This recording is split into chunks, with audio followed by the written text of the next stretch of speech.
was quite amazed at the optimism and the consistency that documentary filmmakers in this country have shown.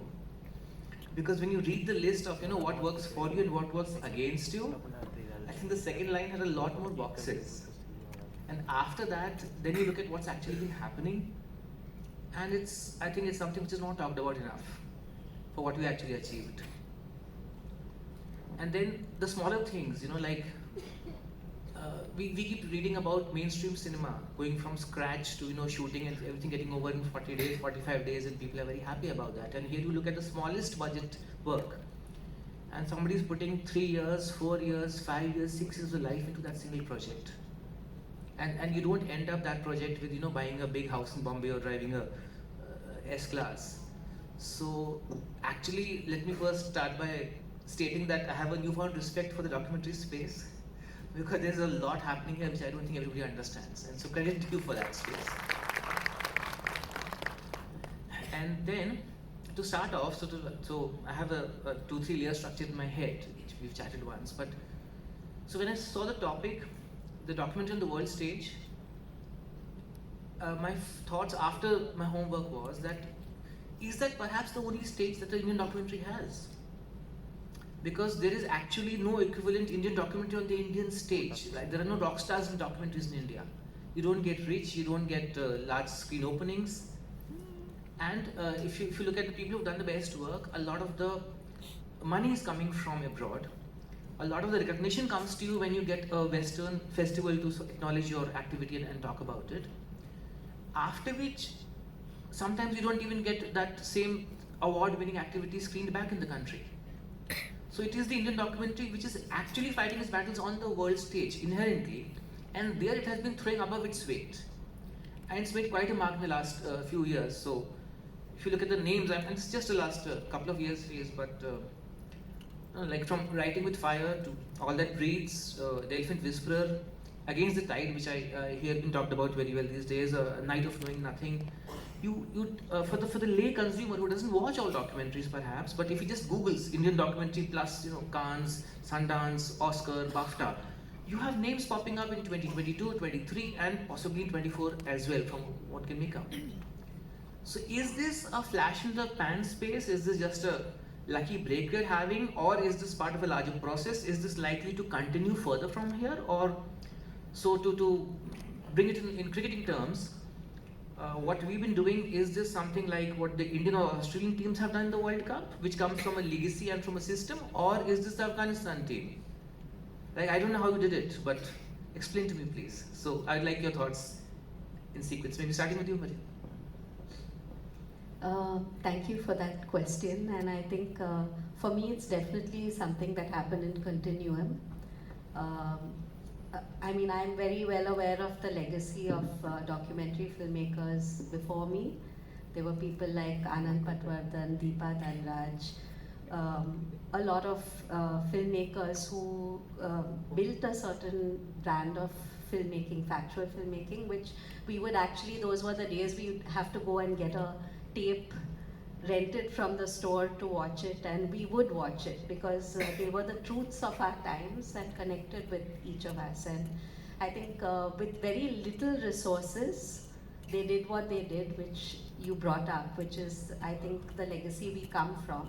And we've all built our own versions of storytelling from the strengths that they brought to the table. So I see myself as a continuum to what they had put in place.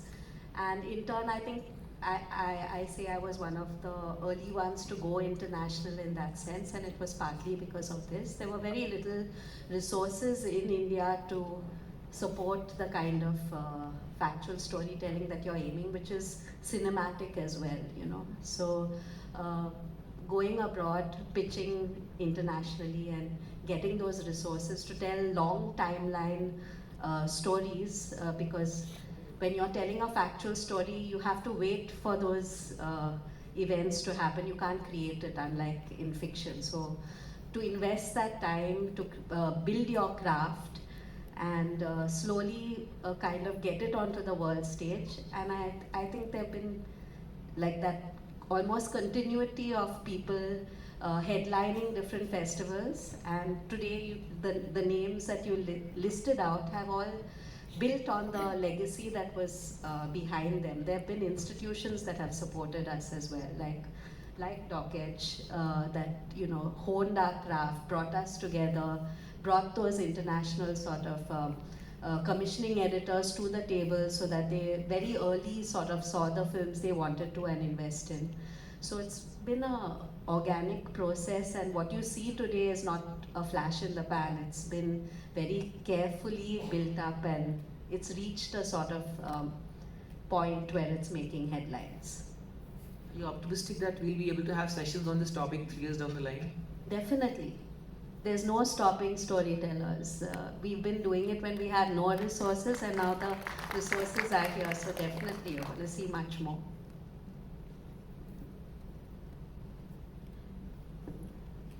I think I have to begin with, I sort of got immersed into this new world with The Elephant Whisperers being my first documentary. So I'm really new to the industry, but I have been a storyteller, first with photography and now with the moving camera. So I think from the perspective that I come from, I was a struggling photographer, so there was definitely no money in that as well, and that transferred into this, I think. And in the beginning, I didn't really think that a story like this would be picked up, honestly, because first it was human animal, and then I had a lot of people telling me that it was not possible, that even mainstream things were not getting picked up, so documentary, just forget about it. But I remember telling them at that point, I will get it sold. I'm not sure how, but I will. And now when I really look at things, I think when I went for the Oscar campaign, I think that opened up a whole world of documentary storytelling. I haven't been immersed into the documentary world in India, but I was pushed into the Oscar campaign as part of a larger picture, and I realized that there were so many storytellers, and we were all connected by one thing, that we all had impact-driven stories. There were stories from different parts of the world that we all wanted to tell, and we were all united. And that's when I thought to myself, this is something that I would love to feel in India. I want that family around us. So I think when I really think about it, I think one of the biggest problems that we have is the funding.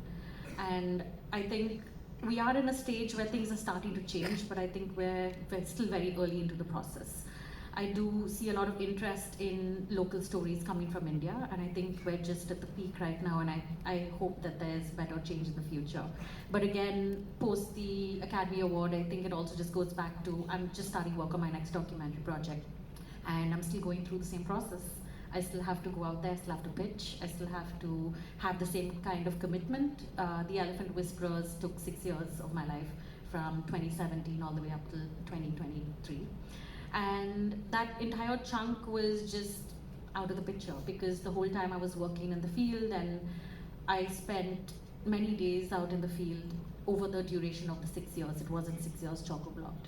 And at that point, it was my first documentary, and I was navigating the flow of how things were supposed to come. So it's a relatively new journey, but I think we're kind of in the in-between space of how do things go from here for India, for documentaries, and how can we, I think we need to really look at how money comes in and how we can get more funding to new storytellers, people who have stories that really want them to go outside. And also the target audience is really important. Where do we want these to go? So coming from the space that you're the most person with the most recent exposure to the global, the whole question of which documentary is better and who's made it, you talk to other people, I'm assuming when you go out there and you see what other cultures are doing, what other countries are doing, is there any deficit at our end beyond resources? Like, if supposing we were to have funding options for Indian documentary makers at par with what the people you saw out there, if they had, how much would it improve our chances of doing well globally?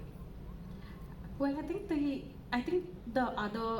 one of the big looming questions for me is, I don't know if I got lucky this time and had it picked up, because I've been told that they're not going to do any more short docs, they're not going to look at documentaries.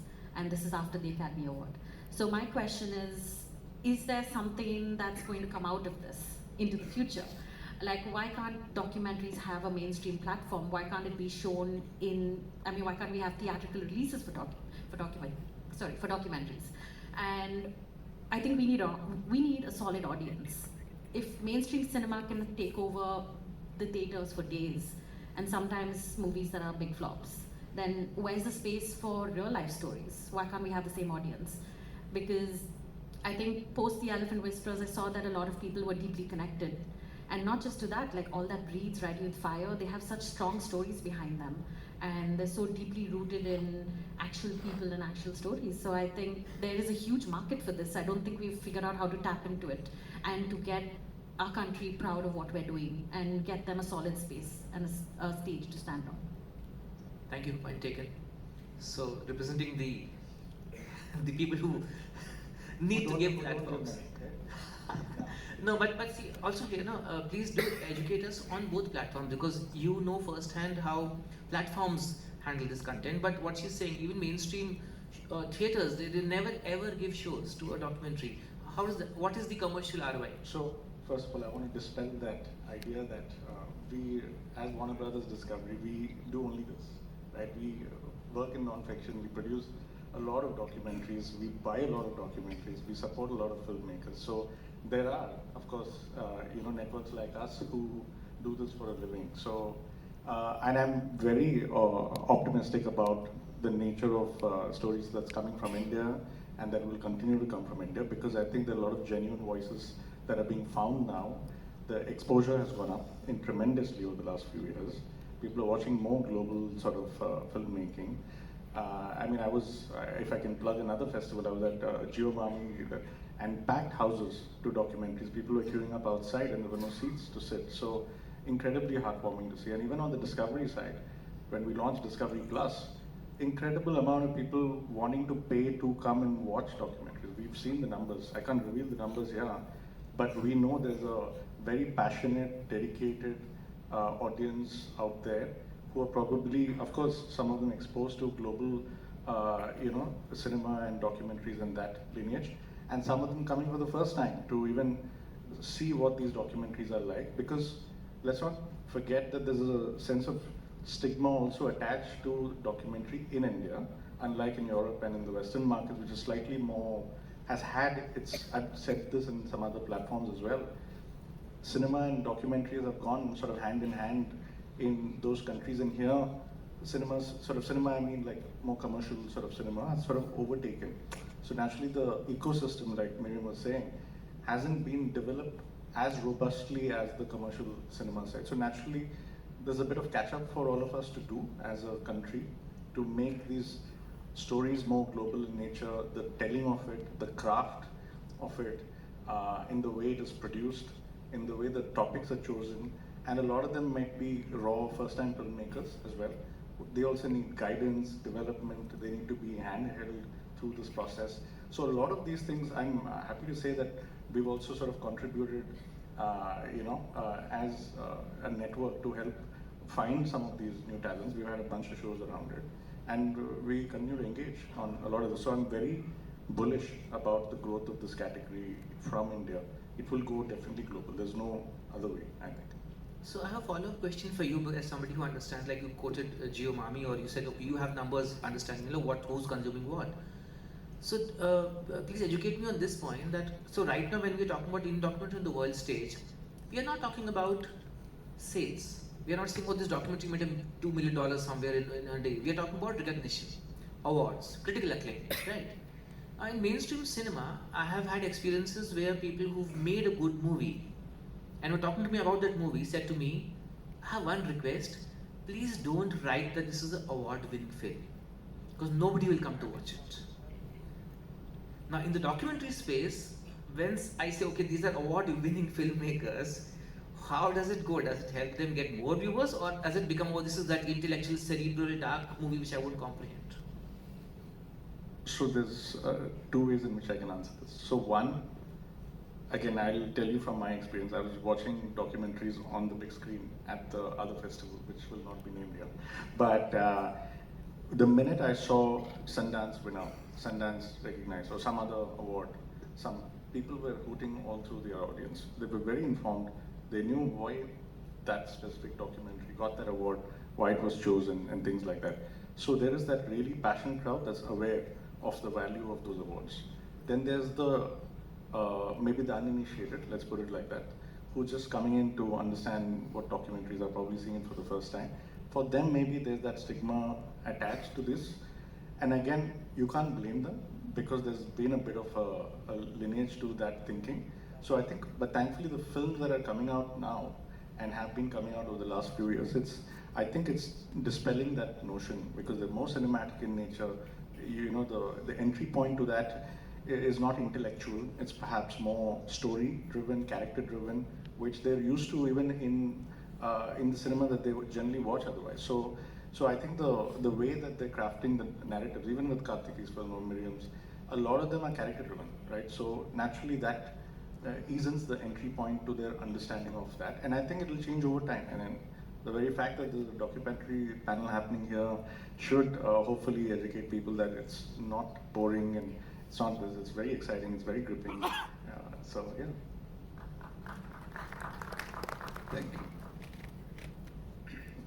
And to start with your question, in fact, it started in 2012, 10, like this. It was like Katia was a Fahad and Dipti, and then Nishta Jain, Gulabi Gang, and then traveling cinema, Shaili and Amit. It has been going on. It's almost a kind of we see the almost last decade. Things are something very different in terms of acknowledgement, global acknowledgement in Indian documentary. That is because definitely, although we have the history and continuity, but we can see that there are tangible change in terms of creative treatment, artistic treatment. And not only that, somehow it's a much more deep-rooted reflection of our realities. Would you elaborate on that for the lay audience? What is this change in treatment? In the sense, then I have to say something. It will be very difficult for general audience to get entertained by documentary. So documentary storytelling format is completely different. So that in a fiction situation, so we are the storytellers. We have liberated from that protocol of storytelling. So this storytelling is something different. We experience life. So it's a kind of, we say that we co-producing knowledge. We confront life, so we take a fragments, we put together and give a kind of a human experience. But at the same time, we have to look at it. It cannot be just scattered. We have to somehow coordinate ideas, reflections and experience in a manner where we can communicate to people. So that way, and particularly when you go to reality, it's so strange and so overwhelming, and it changes you also. In such a situation, you keep going with this experience and find out a kind of a more or less something communicable, if not logical, but something that the way you get affected, the way you would love to really emote about your experience. That's how we do. Now, in that case, we cannot really compare mainstream narrative with a documentary narrative. It cannot really come together. But at the same time, at any given day, I'll pick up from my toolbox arbitrarily 5 documentaries. I know that it will absolutely transform audiences. So, in terms of our treatment, so we get into reality, but we started evolving ourselves in terms of cinematography, in terms of editing, in terms of foregrounding and backgrounding, mid-grounding our characters. So it's quite a lot of creative strategies involved. That too, I think, in the last 10 years, with the exposure of international documentary, which is a huge kind of creative search. At the same time, it's a very solid industry also. That exposure and experience, I think it has changed Indian documentary also in a big way. You spoke about Katiyabaz, right? You started, and that reminded me, I had gone to see Katiyabaz in a hall, PVR Saket, and there must have been like 20, 25, 30 people. It was not badly made at all. It was actually something you could sit through and see. And then later on, when Motwani spoke about it, so he said that I was disappointed at Katiyabaz's reception, and he is not sure whether it was a failure of reaching out, quote unquote, to the kind of audiences who would watch a documentary in the theatres, or whether the medium was not entertaining enough for them. So as during my homework, I looked at this line, when he says, maybe I failed to reach out to the kind of audiences who would watch a documentary in the theatres. What is this audience? Where? It is in Delhi? Which theatre? Which city? Delhi, yeah. Delhi. Yeah. If you go to Paris, if you go to Bonn, go to Calcutta, it will be the same thing. Because generally, that kind of narrative documentary offer, kind of experience that slides out from life, it is something people actually not, particularly nowadays, people are not aware of it, that what documentary can offer in terms of the discourses. And I have no idea, no problem with the intellectualism, a kind of emotions, kind of information that you can share with the audience. Possibly, we didn't culture it to reach out to the people, Now, just look at, even a housewife sit in front of the televisions for 4 hours, 6 hours, 8 hours. They're not looking at entertainment, It is actually, they are trying to update their knowledge. Every creature, living creature, is basically knowledge-seeking entity. So if we go to life and bring out something strange or unknown, or something we're looking at completely from different perspective, why people will not watch it? But we cannot expect that instead of 20, that 2,000 people are watching documentary. It doesn't happen anywhere. Even if you say Sundance, ITFA, it's an orchestrated screening, So we create a kind of a captive audience. They come and watch films. Fair enough. Yeah. No, this documentary on the world stage just reminded me of a dancer with whom I was filming, a classical dancer, who kind of performs in all over the world, gives performances everywhere. And I asked her this question, whether you would, how do you know whether people understand you, your dance, your classical dance? So she said that in an audience, I will know if there's one person in the audience who is connecting with me, and that connection is enough. I don't need everyone's.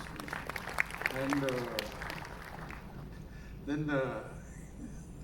then I kind of understood as that one person could be herself, that there is something in you that you want to satisfy and that you perform finally for yourself. Like Kudiyatam, for example, they perform to a lamp, So this world stage does, for me, it exists in me only.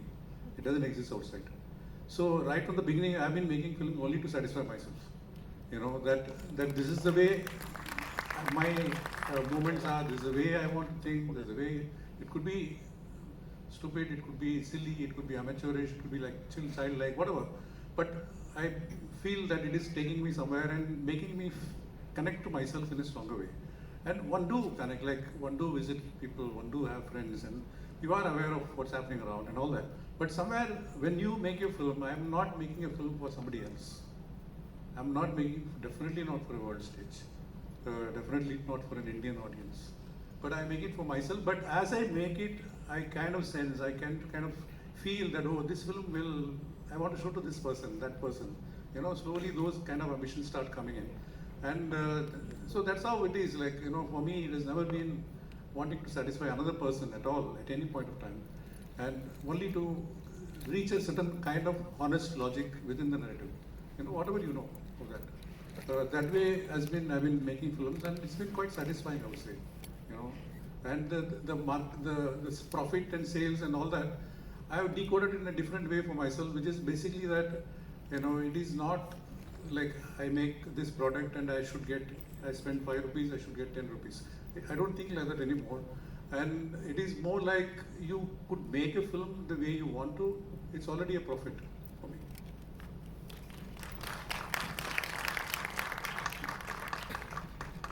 So what Mr. Raman is saying, I'll take a 1-minute detour and talk to the audience on this point, because what he's saying is being said in different ways, in different words by almost everybody I've spoken in documentary space.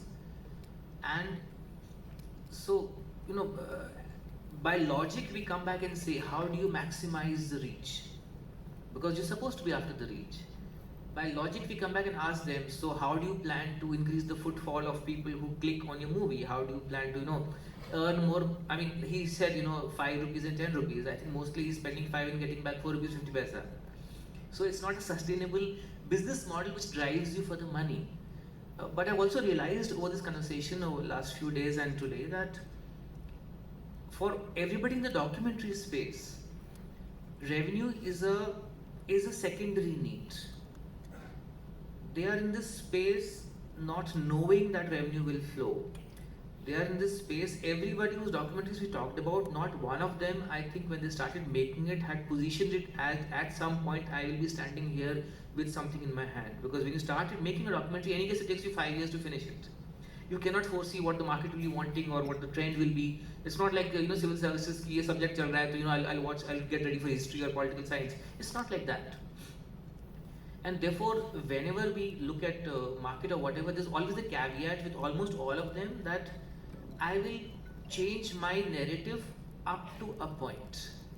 And if beyond that, if the market, the buying entity, whatever it is, they want me to modify my art beyond a certain form to make it more commercially viable, good for them, but I won't do it. Because finally, a documentary maker has to stay connected to his own tone, his own voice. It's never going to be completely facing the market. And I think they need to be buffered to a certain degree for that. And that's the next stage of my conversation point here, because coming from the field of journalism, for example, the closest I can think of is the editorial page.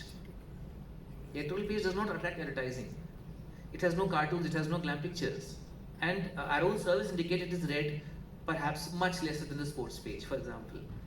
Yet, because it is the conscience of the paper, because it is saying things which need to be said, the paper buffers it. Whether or not something happens, it continues and it is given its due. I think the documentary space needs to be given a sort of a buffering as an assured space, in the universe, even if it is not consumed as widely. And now I would want to move towards that genre of discussion. And in this case, please feel free to sort of speak whenever you want to speak. There's no need to go through me. And yeah, please. No, with full respect of Ramani, when we started documentary, was our guru kind of a thing. But I haven't seen any filmmaker actually making a film looking at the market. First of all, they do not have market perceptions. It's something, it comes from within, It's maybe reactive. You want to express your angst, empathy to the situations people and collective are working with. So it's something very special, that it is like Premchand never possibly had started writing, looking at the market. Neither Kiran nor Tagore, nobody, in that sense. So it is something that you feel accountable to yourself and you start working on a project, Of course, you have to really travel through a kind of a path, where you have to really ensure resources, And these days, resources are available, So market is something that we really don't think about. But we know there are markets, When I speak in my own unique voice, there are markets. And people are there to support me. That's how it works. So I'd like to get a sense from, so I have two layers now of basic lines. One is that if we are to sustain the visibility that we have right now and retain not just the how do I say, the mind space that Indian documentary has globally, but also the enthusiasm, the motivation, the fire finally which makes documentaries run. It's not really the economics of it. What should be done differently by the filmmaking fraternity? And what needs to be done within India to build a structure, a buffer, for people to, like if somebody here wants to start off into the documentary making stage, what is their takeaway? How do they enter this space? How do they actually, because a lot of international work is also about networking. And you've seen that as a newcomer, you struggle a lot to find something. And you yourself said that, sometimes people judge you for experience, but a newcomer's voice can be very, very interesting in a space like a documentary.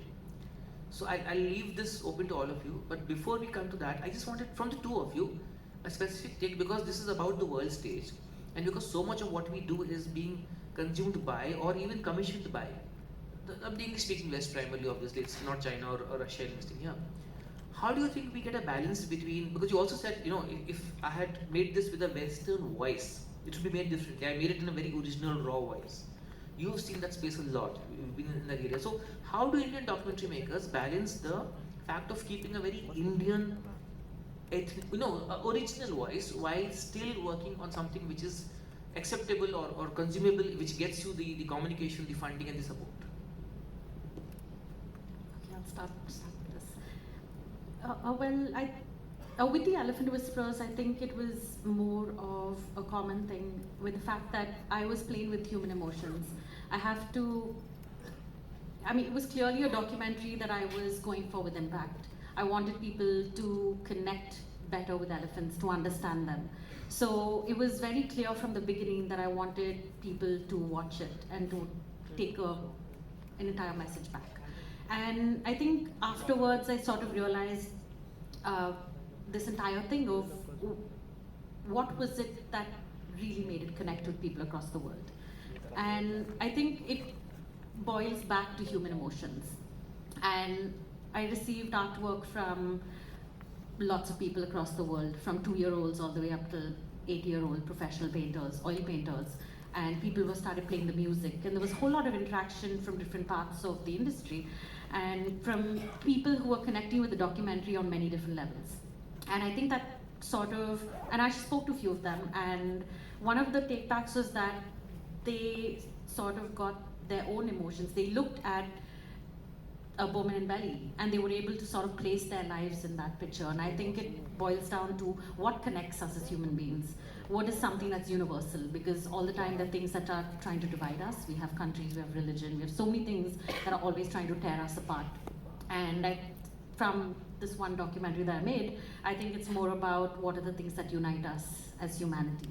How can we all connect and be a part of something bigger? And I think that's where the emotions come into play. We all feel love, we all feel pain, we all feel loss. And those things, when you look at yourself and you look at somebody else's life, you're able to put yourself into the other person's shoes. And I think that's why The Elephant Whispers was so relatable to so many people.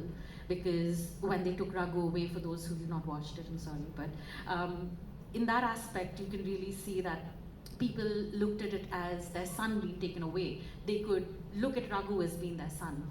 And I think that imposing their own emotions onto something else really helps, and really focusing on things that unite us together.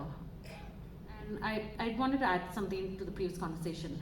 I think, I grew up in the 1980s, and I think documentary was always a word that sort of just took you into a different space that, oh, it's not entertaining. And it's something boring. And I think that's something that sort of stood by many people. And even today when I say, do you want to watch a documentary? People are like, nah, let's see what else there is. Let's go to the crime section.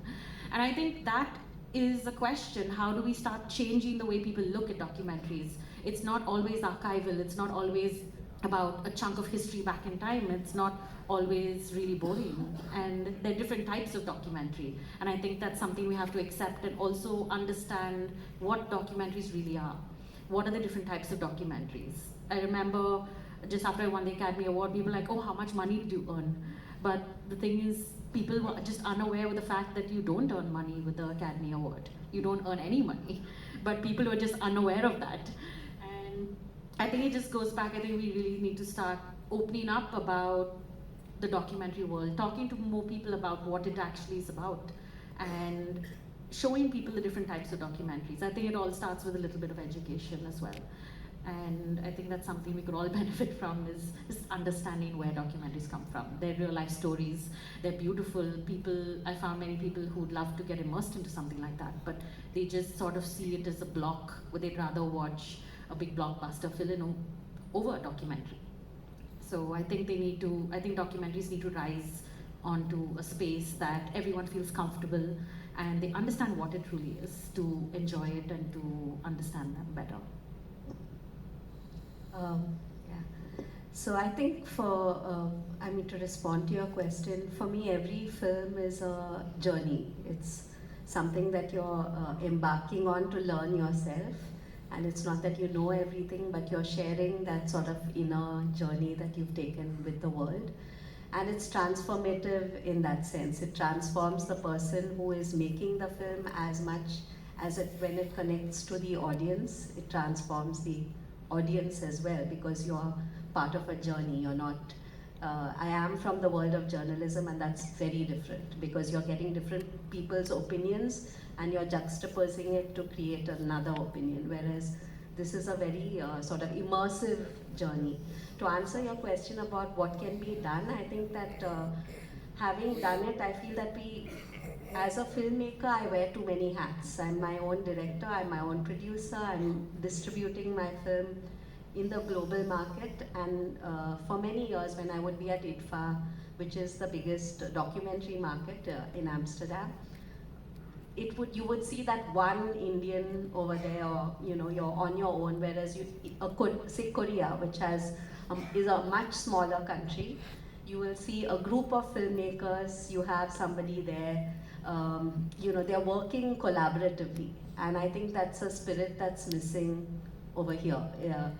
In terms of like each one is embarking on this very intensive journey over a long timeline with very expensive resources, I would say. It's no longer easy to sustain yourself over like 6 years or 5 years with that sort of filmmaking equipment. And not everyone, like Ramni shoots his own films. For many of us, we work with small crews. We still need to pay people for 6 years to continue to do the work that they do.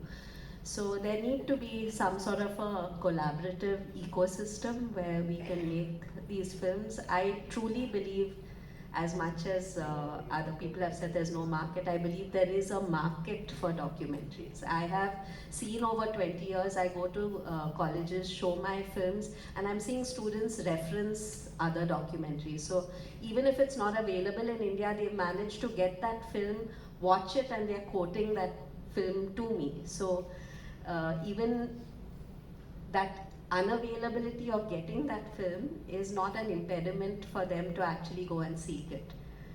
So I feel like there is a market, there are the filmmakers telling those stories, but it is not going to be that what you take from the fiction world you transpose onto documentaries and that is your market and that is the way. No, there will be new rules. I have also done theatrical release, like you mentioned, Katya Bas, and I dispute what you said about Vikram Motwani saying what he did, because what are you comparing? A film release in that week will have a budget of how many crores? And if I'm getting my film out, it's by word of mouth. So you cannot compare. We do not have, it's amazing that we brought the film to the theatre, but then,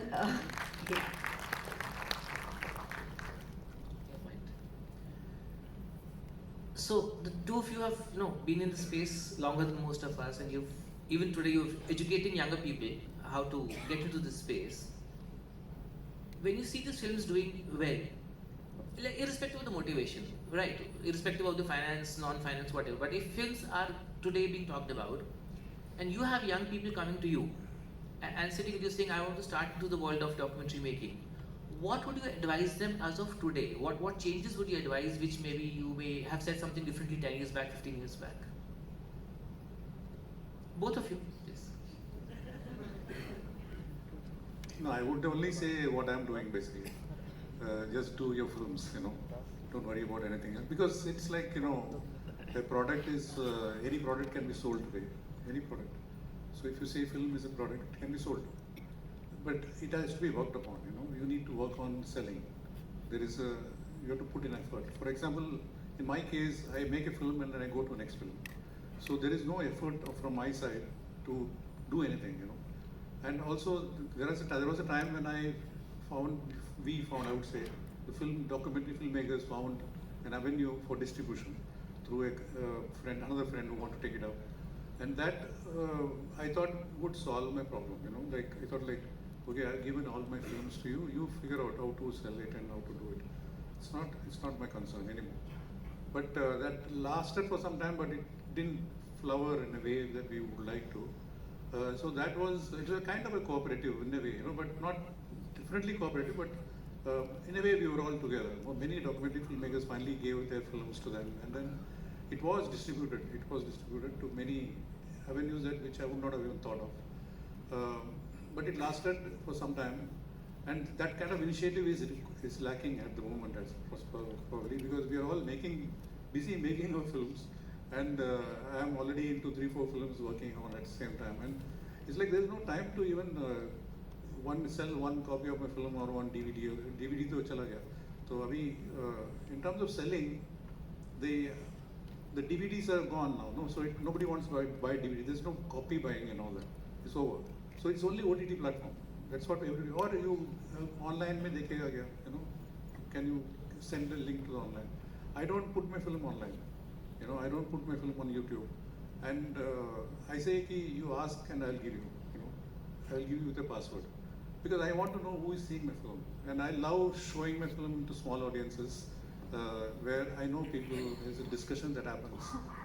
Everybody interacts with each other. So it's a very healthy culture, I would say, which I'm promoting all the time.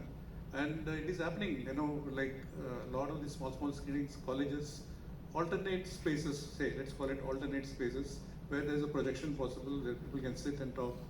Those things are happening all the time, and I do that constantly. Average 30-40 audience members, I'm very happy. And more than 100, I get scared. So it is like, it is okay. I mean, I'm saying it depends on what you want to do. I mean, you can decide your ways of selling, your ways of distribution. Everything need not go into one particular fast track. You know, no one need food. So if somebody has gone into fast track, I can congratulate, I clap. You know, but it doesn't mean anything to me. But it's okay. I appreciate that. You know, I like watching big blockbusters films. I love watching it. But that's all it is. You know. But when I make my films, I make it on my own terms, and I make it only for my aesthetics, my perspectives, my sense of connection, my discovery, my search. It's only that. So I can't really connect with any of the other comparisons at all.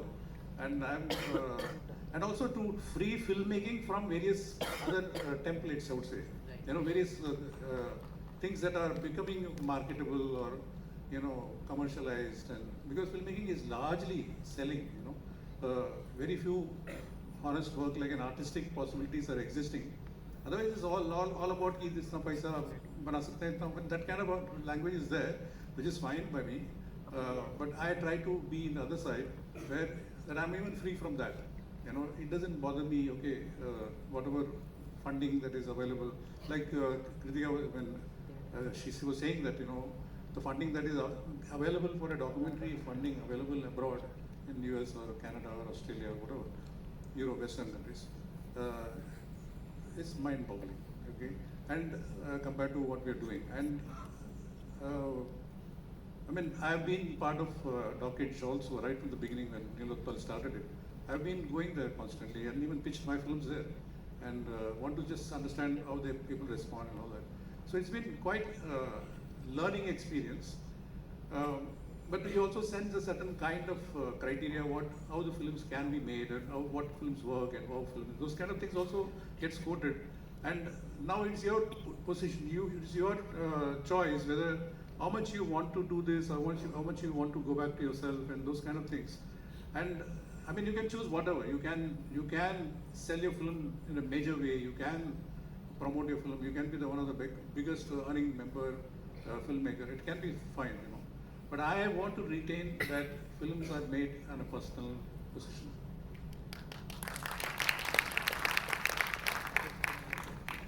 I'm not an artist like Ramani, you know.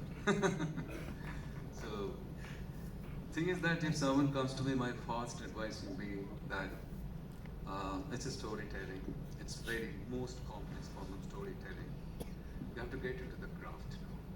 So, I though never imagined that I'm talking about sales, market, money, budget, you know. That's absolutely out of my orbit, you know. So definitely I've been working with some young filmmakers, senior filmmakers also. But thing is that what I understood, you know, I being from a kind of from literature, I write story in Bangla, you know, so I always found the documentary something that really reflects my aspirations, what I got from literature. And I never get into the kind of fiction, non-fiction, because I believe the poetry is the most profound form of fiction. You know? Anyway, so my advice would be go back, you know, and just revisit, reflect after, you know. and see that how will we evolve your story. But don't make the film this year and next year, watch films, get into kind of somehow you have to really invest that time, for learning the craft, It's very, very important because the way the documentary language has been transforming, and it's kind of we see the new mode of applications, new mode of characterizations, which is definitely different from the kind of reconstructed storytelling. So it's a craft that we have to learn, and we have to also look at ourselves that what we have been talking about, the kind of films we are making. Out of 1,000 films, pick up 1 or 2, and going to Sundance and going to Oscar, it's kind of a dirt, the number of films that we are making.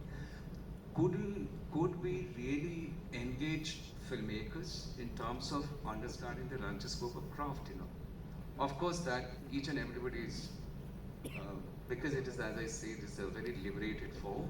It doesn't have a kind of a standard protocol to apply, narrative protocol. But yes, you can tell your story definitely in your own ways. Fantastic.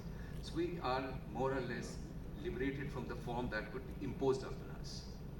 But at the end of the day, how you are addressing your audience, what is your sensibilities, what is your experience of life, how you lived a life, what is your sense of history, all these things combined come into a documentary storytelling, because eventually you are making a conversation with life, or someone living a life, or the life that I lived, So it's very complex. So you have to get into this and open up your mind. And as I said, that the way writer spends time years after years, I know that my friends, they write one book, 20 short stories collections in 2 years. Even after publications, they take it back and just do the kind of refinement. It has been going on. So it will definitely take time, and we need to create a kind of ecosystem. I definitely don't believe the Ramani sir believe, that 10, 20 people will come. It's happening everywhere. It is happening on the Sunday in my house also, in Miriam's drawing room. It doesn't help,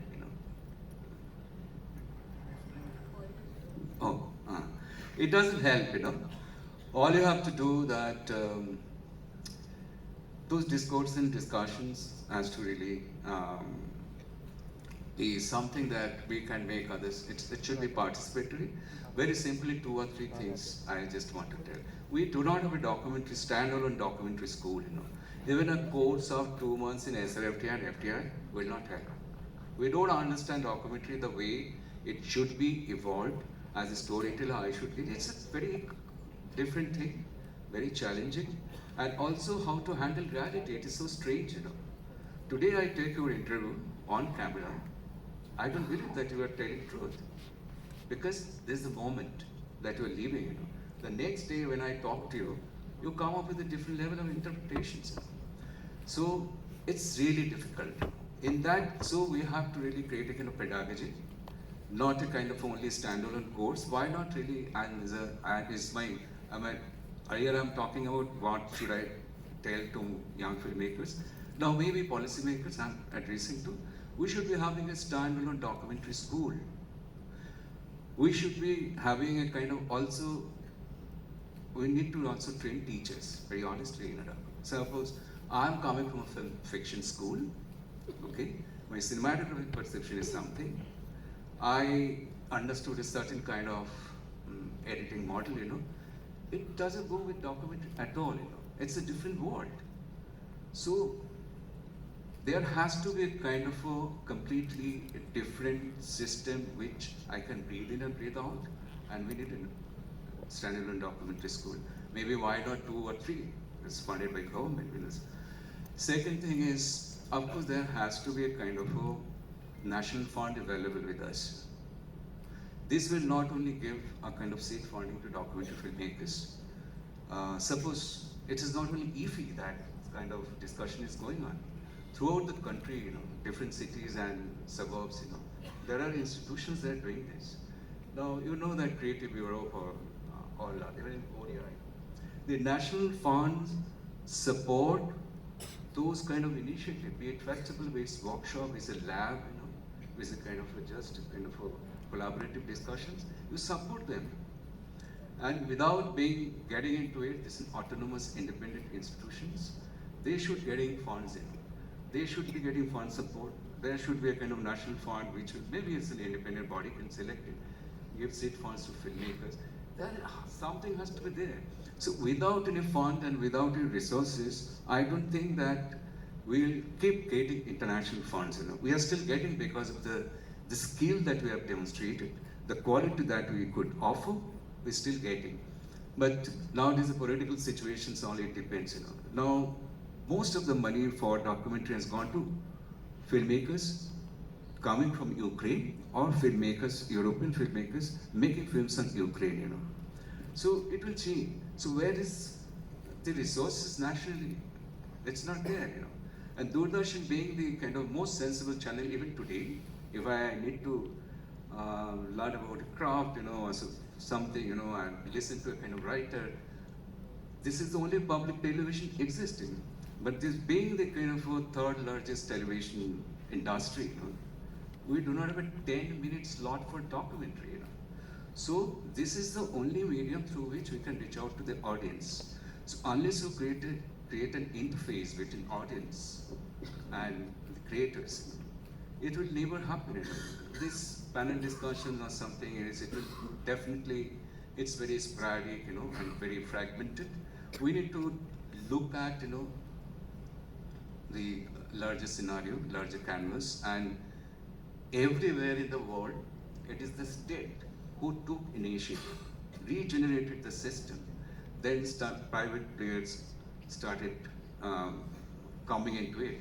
Now, one of the most important things that is happening is the equity funding that is coming in documentary, which is recoupable. That means that's kind of money that is coming in, and it doesn't only create market and increases the viability of the product. It is creating incredibly fantastic creative documentary. And if you look at all the bits, it is not a current affairs and blah blah blah so-called documentary. Everywhere it is being recognized. All the festivals, except the Oscar and except BAFTA, it has all the major awards. And your experience also that it's a very different kind of a documentary. So it's there. Thing is that we need to just reform, transform ourselves. We need to live a kind of a system where the filmmakers like him, are making more than 20 films and 3 or 6 years, 7 years, he has been shooting. He's actually, although he's talking about his conviction, but it's very, it is hurting me to see a filmmaker working for so many years. He has to officially announce, that I am absolutely an independent person. I don't care about my own audience. That's the thing that we have to address too. So you spoke about a film school, you spoke about funding like other countries have, you spoke about looking at this whole thing afresh in terms of equity participation. Any other thoughts from the panel on how do we build a documentary making culture of the country? There are a few top of mind thoughts as a film buff myself, having grown up watching movies, documentaries, all kinds, Indian, one of those things that really inculcated, interest and passion into that is also other people sort of following. So the film clubs, for instance, they need to be tapped into, where people can come together, passionately discuss, debate, ideas are exchanged. And if you look at the new French New Wave or neo-realist films in Italy or even here in India in 60s and 50s, whatever, right? So it's been in that time period, a lot of people were doing that together. They were supporting each other. You edit one film and you're an actor in another film, you're directing something, you're producing your friend's film, even the Korean Wave that happened, right, in the 60s. So I think filmmakers and friends and the community need to support each other. That's one, so that their own passions are sort of fulfilled. I think that's one. Second, at an industry level, like if you look at me sitting on this side of the board, I think we need to also do more to support first-time filmmakers like I mentioned earlier, the development process. It might not be like a Shah Rukh Khan film or a Salman Khan film. You can't compare that, right? So naturally, we use different metrics to compare what is success. So I think we, as a network, we do think, and other networks should also sort of lean into that to support new filmmakers by giving them funds and handholding them through that process. I think that's the other thing. Apart from that, I think the third part is the distribution, I think, which is the biggest bone of contention, because there's not enough places where they can watch, apart from, say, Iffi and a few other festivals. You need more distribution channels. Apart from the 3-4 OTTs that have documentaries in India, we'll need more people officially programming docs and non-fiction so that it becomes part of regular conversation and not just a one-off once in a while. It depends, only when award season happens. I think, some of those things. I think I want to add on to that. I think the other thing is finances. I keep coming back to that because I actually worked as a cinematographer before I became a director for a couple of years, and there were 4 projects that I worked on where I didn't get paid. And documentary equals no money. And I think that needs to change as well. I think people need to start paying people in documentaries because it's still way more time, a lot of efforts, and it's looked at as art, so it's not paid. And you have to question that. Like, why is mainstream with somebody who can act paid double the amount of somebody in documentary? I think that needs to really go back. Why are we paying our crew members much less? Why, if you say you're from documentary, your paychecks go to half immediately? That's a question to address. Because why are we any different? I think it needs to be collectively the same across all platforms, that if you're in the filmmaking field, the rate should be about the same. It shouldn't be an immediate drop. Documentary should not equal no money. Yeah, I'm with Kartiki on this one, that I feel that it's time that we create self-sustaining models for documentary, and it's not just for the love of the art and the craft. I think it's a wealth, it's cultural capital. If we are here today and we are sharing films connect, and when you're talking about real films, factual films, they connect in a way that no other films can. That's the fact of the matter. You can forget a fiction film, you will never forget the real life characters in a documentary that touches you. So the minute that perception and value you attach to those kind of films that are going out, they build bridges between cultures, between people. They are, they're really like sort of cultural wealth, I would say. So we need to put our money with things we value, and building an ecosystem around it, and filmmakers, documentary filmmakers as well, not feeling ashamed to say, hey, you know what, I need to sustain myself with my craft and what I'm bringing value to. I think it's high time. It's I don't want to be that person up on a pedestal with a begging bowl actually at my feet. I don't want to be that person. I have something to say. Yeah, basically, in terms of what can be done, as Nilotpal has mentioned, certain strategies. I can also say some few things, but we don't know what can happen with the government in mind and all that.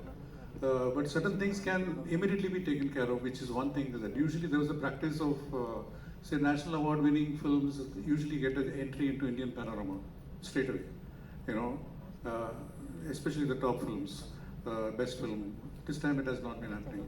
So I was wondering why that film did not find an automatic entry here. So if you do want to promote documentaries as a culture, like you're mentioning about the culture, Shaji Gurun once mentioned this thing, that Indian cinema holds the emotion of the country, and documentary does it far more importantly, interestingly, because in a raw form. And so I think the preservation of all these classics and all this happening at one level, but documentaries preservation nobody's even thinking of. Fantastic films have been made right from 1980s, 70s onwards. Those films are so important, and nobody's paying attention to restore them or keep them as one of the important element in our history. That apart, I'm saying cinema theaters are important to acquire, Like NFDC had cinema theaters at one point of time. Even now they have. Like in Chennai, for example, there's an amazing cinema theater in NFDC owned cinema theater where films are being screened on payment. Okay, and I have screened my recent films of mine there. In many shows have been screened through sponsorship and all that.